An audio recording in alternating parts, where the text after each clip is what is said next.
Cygames held an exhibition at the Musashino Art University in Tokyo. In that exhibition, they showcased background art from a bunch of their games, but included was Shadowverse Worlds Beyond. And these are our first look at what some of the settings, what some of the worlds in Worlds Beyond are gonna look like, with a little bit of information from the artist as well. Now, I went to the Musashino Art University personally while I was in Japan to see this exhibition for myself, and I took photos of the backgrounds that were there for Worlds Beyond, as well as Google translated the little snippets of text that were there as well. So let's go through it. First of all, a little bit of preliminary information. Back during the Shadowverse special stream Q&A, they actually revealed a little bit of what the story is about. There's a multiversal tournament, like battle tournament, called the Feast of Wolves, and there are leaders from their own worlds with their own unique motives for participating that all compete in the Feast of Wolves for some unknown end. We know that Drazian's story centers around navigating a machine-dominated world, and we know that the characters all come together for whatever this Feast of Wolves is. And here's a little picture of Galen, the dragon leader, fighting Dial, the abyss leader. Now, what can we learn from the exhibition? First, the little snippet here. Continuing from Shadowverse, Shadowverse Worlds Beyond will feature many worlds with different cultures. While inheriting the deep worldview that was also important in Shadowverse, we've clarified the impression we want for each world and set an image color to differentiate them so that it's clear at a glance which world it is. For example, in a glamorous world, we increase the number of colors in the shadows and increase the number of colors across the screen to create a lively and glamorous impression. Conversely, in dark and lonely places, we reduce the colors in the shadows and the number of colors across the screen to create a lonely impression. We hope you will enjoy the differences between each world. So, to be clear, this is a exhibition targeted at art university students to help show some insight about what the thought process is for a professional background artist, as well as perhaps give some inspiration. That being said, there's still stuff we can learn as laymen who are just interested in the game, so let's take a look at this first image here. This is a sort of hub world, a gathering of worlds, maybe a sort of mishmash of worlds interconnecting. You can see there's a train crossing, castles suspended in the sky. Very interesting aesthetic. And if we take a look at the snippet next to the painting, it says, "This place expresses a different dimension where various eras and space-times overlap. Perhaps it's the setting of the Feast of Wolves." This looks kind of like a similar background compared to the image there, the image here, so maybe. Because only a limited number of people can enter, I was conscious of the lonely, deserted feeling and emphasized the blue color of the sky and shadows to create a tranquil impression. I would be happy if you could feel the sadness as if only the sound of railroad crossings was ringing out. So yeah, they're emphasizing the railroad crossing there. But yes, it seems, maybe, my speculation, it's a sort of in-between world between all of the different worlds and Worlds Beyond. And the limited amount of people that can enter, perhaps those are the contestants of the Feast of Wolves. That's my sort of guess. Next up, we have this world here, which I think is the home world of Galen, the Dragoncraft leader. That's my guess anyway. Very interesting, like, cyberpunk China. Let's take a look. It's depicted as a huge, highly civilized city, giving the impression of a bustling, lively town at first glance.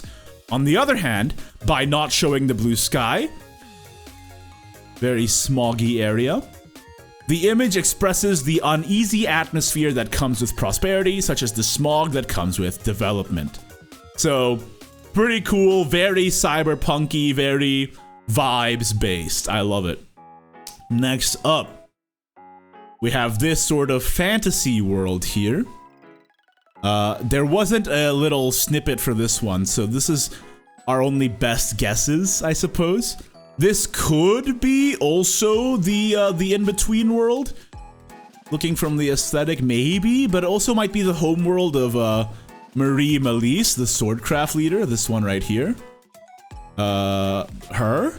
That's another guess that I have. Another option is that this background might be the homeworld of Esperanza. Kinda matches her aesthetic too. because Marie Melise is described as a kingdom of flowers, and not really any flowers in this, so maybe it's Esperanza? I don't know. Next up, we have this place, which is very reminiscent of, like, I don't know, like a bazaar kind of atmosphere. Definitely is invoking Love Sign, the forest craft leader, who is a good-for-nothing second prince. So I think that's probably what this is. There's no blurb for this one either, unfortunately, so no details here. And then next up, this is definitely the homeworld of Drazen, who is in a machine-dominated world. Let's take a look at the blurb. The city is based on a dystopian near future where humans are controlled by machines, so yep, Drazen. I tried to convey the unique and eerie atmosphere of the city with inorganic cables strung throughout, as if the entire city has merged with machines and mysterious, dimly flickering neon lights. So yeah, I thought the Chinese one was cyberpunky, but this one is, you know, obviously more that. This is cyberpunk on vibes, right? And this is cyberpunk on aesthetics. And then moving on, we also have this world over here, which is a dark and gloomy world. It's probably Dial, because this is a fog-shrouded town, so it's a beast of legend. So this is probably Dial's world. But again, we don't really have details of where Esperanza is from, so... but yeah, this is... I would guess it's Dial's. It's very, very much a Shadow, Blood, Abyss type vibe. When painting a background, it's important to consider the environment, such as countryside, or city, civilization, and climate, but also I think it's important to consider what impression you want to give the viewer in this painting. I used cool colors to create a cold impression. I aim to make the viewer feel as if they were peering into the depths of a dark fog. Okay, well, I mean, that blurb had the word fog, and Dial has the word fog, so I'm gonna assume.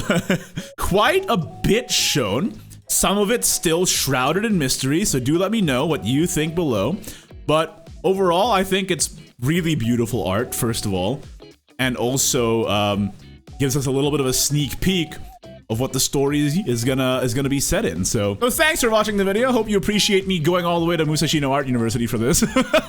And I'll see you next time. Peace. Bonus content. Actually, the exhibition also, of course, had background art from original Shadowverse. This has nothing to do with Worlds Beyond, obviously. It's backgrounds we've already seen from, you know, Shadowverse. But it was really beautiful to get to see them on like a huge print and the thought process behind them. It's amazing. At the exhibition, they were also selling a little book that had all of the art from all of the games in it, and I did buy it, so really nice to have that on me. But yeah, seeing them up close and personal like this on like a huge showcase, it really made me feel something, honestly. Oh, it makes me proud to be a fan of Shadowverse. Anyway, that's it. I'll see you guys later.